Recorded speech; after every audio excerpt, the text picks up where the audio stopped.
কি খবর বল্টু, কালকে স্কুলে আসনি কেন? স্যার, বৃষ্টির জন্য। মিথ্যা বলার আর জায়গা পাইলি না? কালকে কি বৃষ্টি ছিল?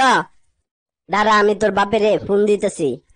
দেন, ফোন দেন, আর আমার বাবার কাছেই শুনেন।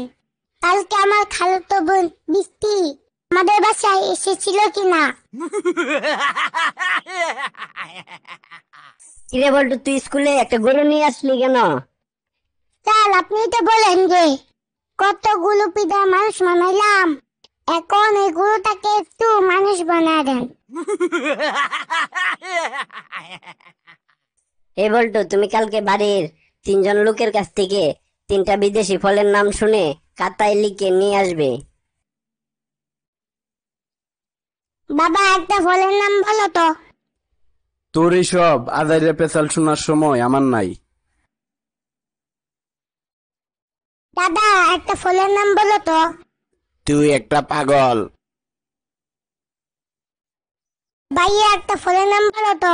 তোর কথা শোনার সময় নাই, আমার গার্লফ্রেন্ডের সাথে দেখা করতে যেতে হবে। বল্টু, তুমি বাড়ি থেকে যে 3টা ফলের নাম লিখে এনেছ সেগুলো বলো। আপনার এমন আজাইয়া পেশাল শোনার সময় নাই। কি, তুই আমাকে চিনিস? আপনি একটা পাগল। কি? চল, তোকে প্রিন্সিপালের কাছে নিয়ে যাব। আপনার কথা শোনার সময় নাই, আমার এখন গার্লফ্রেন্ডের সাথে দেখা করতে যেতে হবে।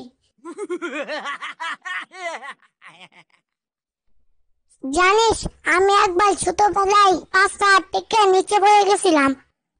বলিস কি? তারপর কি হলো? তুই মরে গিয়েছিলি? কি জানি, ছোটবেলার ঘটনা কি এখন মনে আছে? জানিস, আমার বাবা যদি একদিন অফিসে না যায় তাহলে কেউ অফিস করতেই পারবে না। তার নাকি? তোর বাবা বুঝি বলো অফিসার? আরে না, আমার বাবা অফিসের দারোয়ান।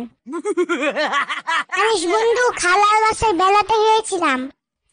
খালা আমায় দেখে বলতেছে আমার মেয়ের জামাই এসেছে।